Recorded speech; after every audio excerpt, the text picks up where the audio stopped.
Cette semaine à JE, un nouveau phénomène complètement fou sur les routes du Québec, le white lining. Le White Line, Montréal, sur TikTok à matin, là, ils font du zigzag à travers le monde comme des caves qui accélèrent ça au milieu du trafic. C'est comme trop dangereux pour rien, tu sais. C'est la course. On a un Charger vert, il y a une Mustang blanche. Là. Regardez ça, comment ça roule. Non, j'en reviens pas de l'insouciance que les gens ont par rapport à la vie. Tu mets la vie des autres en danger aussi. C'est ma vie, là. Je peux pas dire en plus que ça. Là. C'est un peu la vie des gens alentours aussi. Si tu veux, tasse-toi, puis c'est tout. Ici Félix Séguin du bureau d'enquête. Bienvenue à JE. Le white lining, ça vous dit quelque chose? Ce sont des conducteurs qui zigzaguent à pleine vitesse entre les voitures et qui le font en se filmant, en publiant ensuite les images sur les réseaux sociaux. C'est un nouveau phénomène qui inquiète énormément les autorités. Accès inédit à une opération de la Sûreté du Québec pour le contrer. Denis Thériault.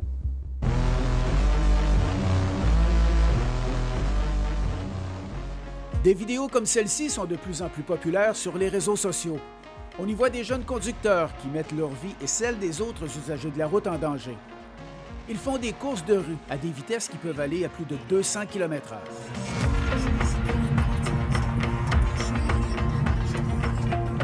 Ils vont dépasser en zigzagant entre les véhicules, en circulant d'une ligne blanche à l'autre, d'où l'expression « white lining ».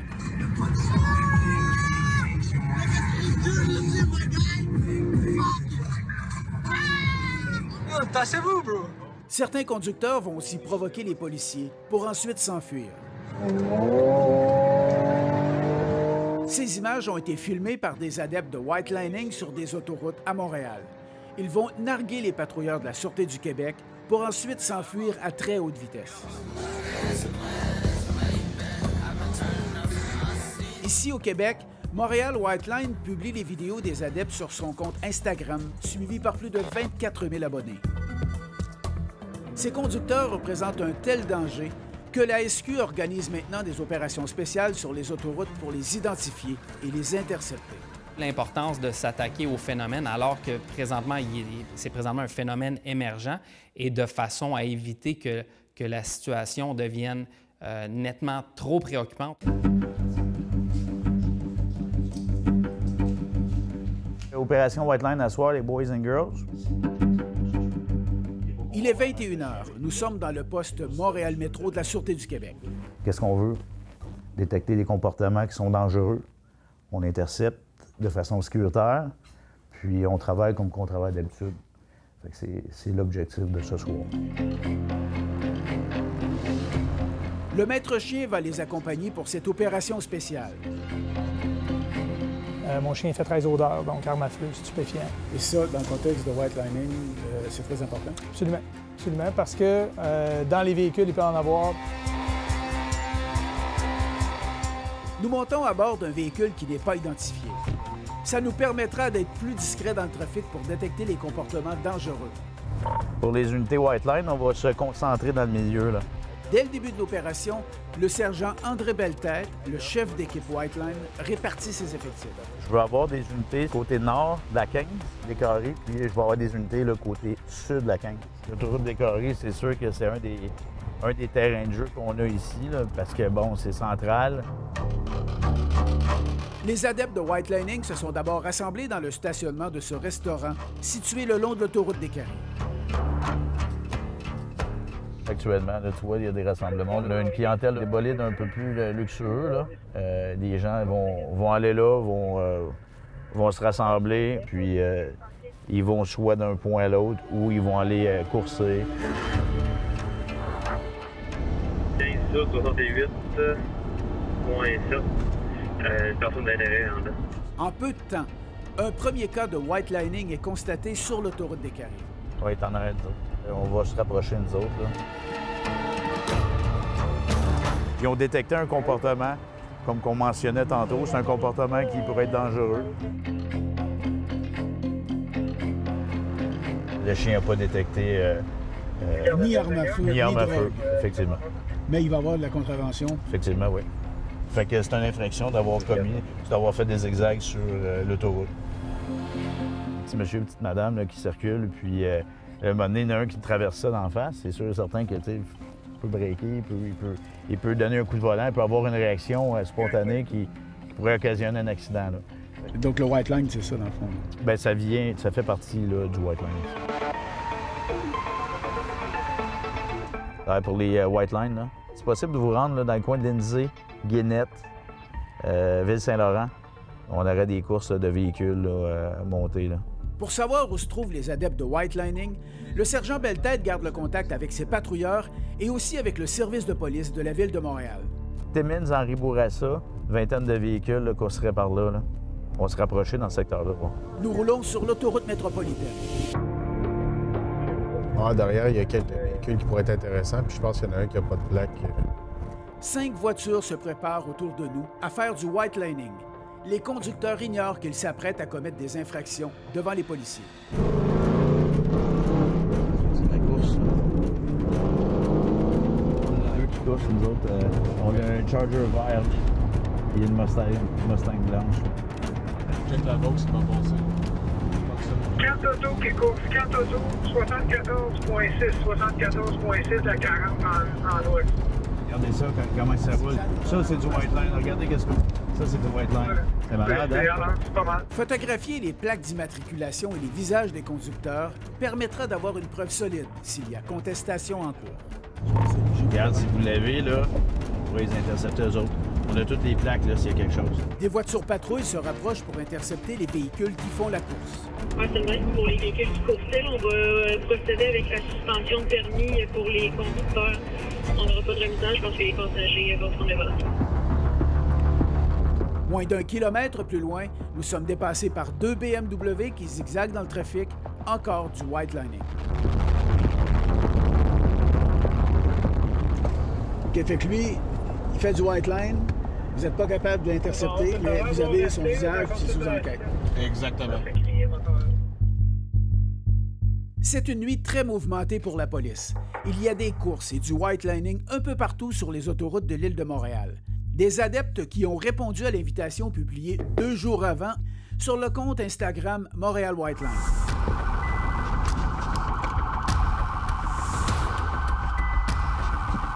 Les patrouilleurs viennent d'intercepter le conducteur de ce véhicule qui roulait vite et en zigzagant sur l'autoroute métropolitaine. Les policiers ont utilisé le gaz irritant pour l'arrêter car il refusait de collaborer. Pour votre info, on vient de capter une Tesla blanche à 149. Je fais des zigzags, on arrive Cavendish. Un autre événement, cette fois sur l'autoroute 40. Les policiers prennent en chasse une Tesla blanche qui roulait à haute vitesse. Le conducteur réussit à sommer la voiture patrouille qu'il suivait sur l'autoroute. On cancelle la poursuite, donc tout le monde cancelle la poursuite. Nous participons donc aux recherches pour localiser le véhicule. Pour information, le Tesla suspect, là, il est Cavendish à côté du Ikea. Il est stand-by à la lumière. Il est juste en avant de nous autres. Nous suivons la Tesla.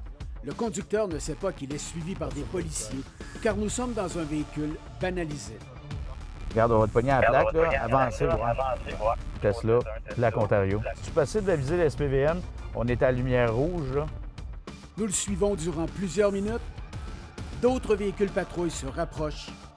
C'est finalement dans un quartier résidentiel à proximité que le véhicule a été intercepté. C'est bon. Tu vois, là, ils ont contrôlé, menotté le sujet. On va aller voir. On l'a. C'est Puis ça a bien été? Ben, le permis qu'il nous a donné, c'est un faux permis. Le conducteur recevra une contravention de 3 190 $ et 22 points d'inaptitude. Daphné, tu veux te donner ta position exacte? CGA, le Shell en avant du gilet, puis s'il te plaît, Jean Talon dans ce secteur-là. En reprenant la route, nous entendons l'appel de patrouilleurs qui réclament de l'assistance sur les ondes. Ils ont intercepté un véhicule près du lieu de rassemblement des adeptes de white lining. Les suspects résistent à leur arrestation.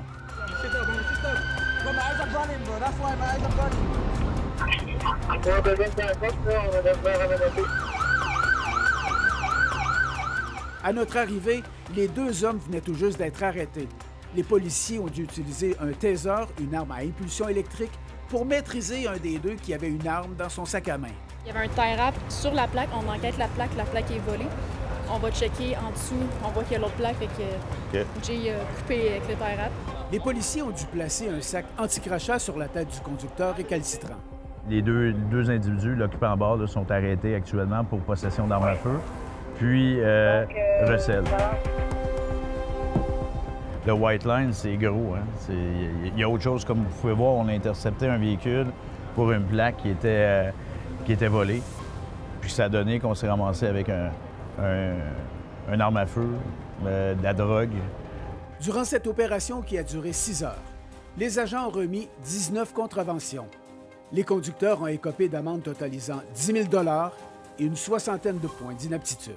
Le plus important là-dedans, c'est quand ça vient toucher au citoyen lui-même qui peut être impliqué dans une collision qui est à savoir blessé ou avoir des morts. Ça, c'est intolérable. Ça, on ne l'accepte pas sur le territoire. C'est ça qu'on veut préserver, c'est notre enjeu primaire. Au retour, qui sont ces fous du volant? Tu trouves pas ça dangereux? De temps en temps, là, mais tu sais, je conduis depuis un bout, là, puis il y a un assez gros rush d'adrénaline, fait que c'est vraiment pour ça que je le fais, là.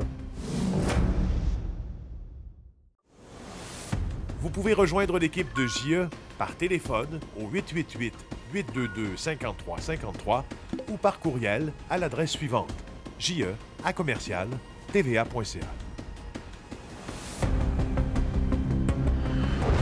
Vous vous posez peut-être la question depuis le début. Qui sont les adeptes du White Lightning? Qui mettent vos vies en danger sur les autoroutes? Nous avons parlé à l'un d'entre eux. C'est quoi le plus vite que tu as roulé? 240 en allant entre les chars. T'as pas eu peur? Ben, c'est avec ça que ça vient, l'adrénaline. Si t'as pas peur, ben, ça sert à quoi? Ce jeune homme avoue faire du white lining depuis environ 1 an. Il a accepté de nous expliquer tout ce qui se passe dans ce milieu très fermé, à condition qu'on ne dévoile pas son identité. Ben, pour moi, c'est vraiment une activité que j'aime faire, là. C'est plus un plaisir, c'est une façon de déstresser un peu, là. Faut que vraiment tu connaisses le véhicule en sorte, savoir c'est quoi, quand shifter, quand faire la ligne, quand sortir de la ligne. Puis avec l'expérience, ben, tu peux augmenter les vitesses, puis tu peux essayer de nouvelles choses. Tu trouves pas ça dangereux? De temps en temps, là, mais tu sais, je conduis depuis un bout, là, puis tu sais, ça prend de la concentration, là, je dirais. Il y a un assez gros rush d'adrénaline, fait que c'est vraiment pour ça que je le fais, là. Ben, ça enlève toutes les pensées, là. N'importe quoi, le stress, l'école.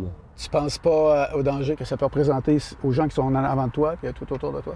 Ben, c'est toujours un danger pour moi et pour les autres, là, mais tu sais, je vais pas dépasser des limites non plus, là.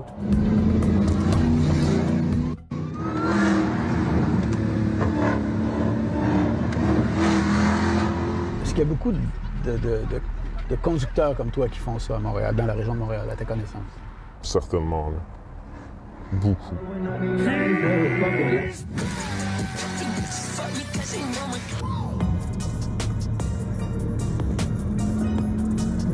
Certains adeptes vont filmer leur épisode de White Lining pour ensuite publier les vidéos anonymement sur des applications comme TikTok, Instagram et YouTube. Ben, ils font pour le cloud.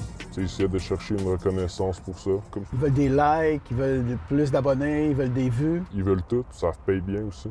Ça paye bien? Ça paye bien. Pour les vues. Je comprends pas. Ben, dépendamment, par exemple, tu fais du white lining, puis tu vends quelque chose qui peut cacher ta plaque. C'est ça que tu fais. Tu vends ça et tu le publies en disant hey, « ça marche, moi je m'ai échappé, ben achète ça ». Ou même juste pour avoir de la reconnaissance publique.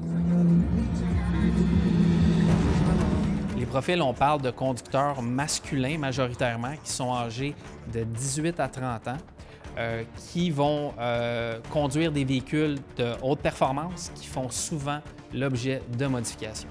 Ils ont vraiment l'impression que leur comportement qu'ils adoptent ne seront pas sanctionnés par la loi, que les peines ne sont pas nécessairement assez dissuasives et une certaine forme de non-respect à l'égard du cadre législatif au sens large et même des agents d'application de la loi.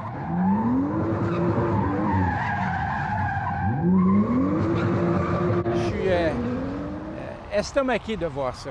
Non, j'en reviens pas de l'insouciance que les gens ont par rapport à la vie.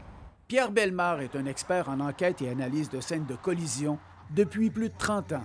Ce qui m'est venu à l'esprit quand je regardais ça, c'est que j'ai fait un comparatif avec...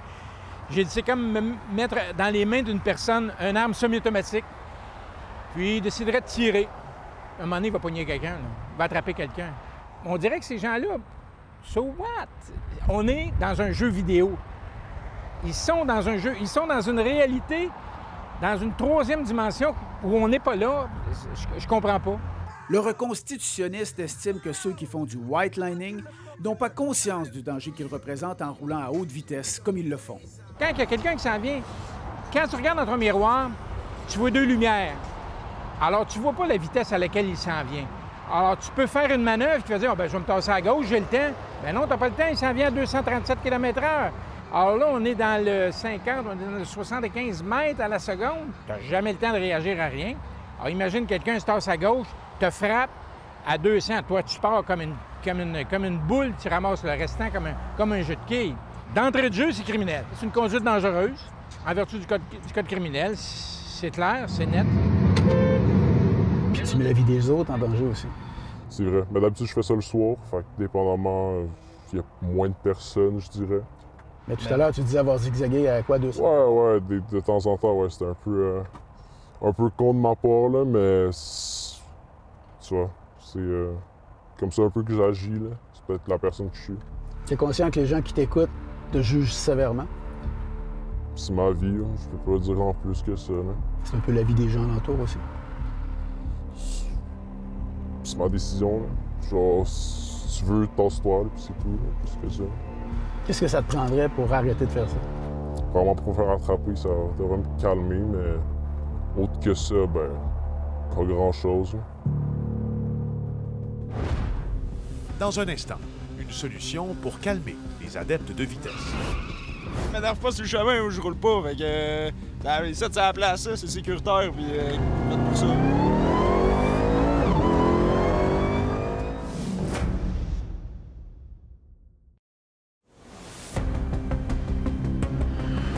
Est-ce qu'il y a une solution pour freiner les ardeurs des amateurs de cette pratique très dangereuse? Il n'y a pas de solution miracle, mais quand même, on peut peut-être les envoyer dans un endroit où ils ne représentent pas un danger pour les autres usagers de la route.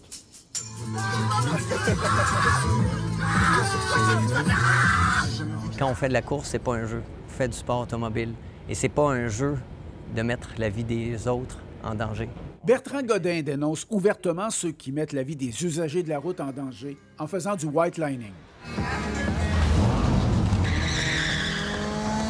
Le coureur automobile invite les adeptes à aller se défouler sur des pistes de course plutôt que sur les autoroutes.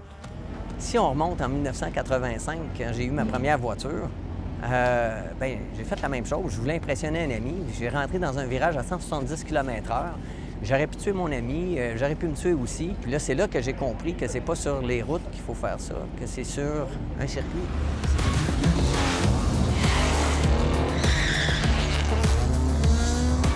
C'est pas une course. On est là pour s'amuser de façon sécuritaire puis encadrer. Qu'est-ce que tu veux le plus? Au final, t'es bien mieux de le faire ici que de le faire sur la route. Kevin Leduc organise des courses à la piste de sa mère de Saint-Pie en Montérégie. Ils viennent dépenser de l'énergie ici. Quand ils sortent de la piste, ils s'en retournent pas sur le cruise control à 90 parce que la limite en sortant à 90, ils s'en retournent vraiment super calme. Puis ça fait en sorte que cette personne-là s'est défoulée toute la soirée. Le White Line, Montréal, sur TikTok, admettons, les chars, les Infiniti Acura là, qui font du zigzag à travers le monde comme des caves, qui accélèrent ça au milieu du trafic pour rien. Ça passe pas, là. C'est comme trop dangereux pour rien, tu sais. Je pense que c'est vraiment irresponsable. Surtout, ça met les gens en danger. Sur les routes publiques, c'est vraiment inacceptable. Moi, je trouve que ça influence mal les jeunes comme nous autres, puis ça nous représente moins. Puis on a des places pour faire ça ici encore, là. On se bien en profiter, là. Pourquoi tu viens ici? Pour s'amuser. Ouais, s'amuser, puis c'est sécuritaire, puis tu peux pas te faire pogner par la police. Ouais. T'aimes ça la vitesse? Oui. Je m'énerve pas sur le chemin où je roule pas, fait que... ça, c'est à la place, ça, c'est sécuritaire, puis faites pour ça. Là, ça va faire du bruit. Pourquoi pas commencer par, justement, d'éduquer?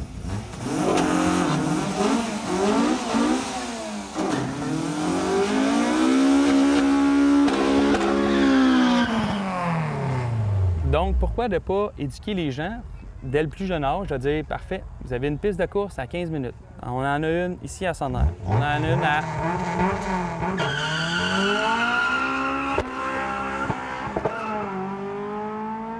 Dans le fond, c'est ici qu'il faut faire ça, là. C'est en plein ça. C'est important de leur donner des endroits où ils pourront justement faire des choses en toute sécurité, de les inviter à aller sur des circuits et puis de les récompenser, ceux qui vont faire ça, de saluer tout ça. Faut les encadrer.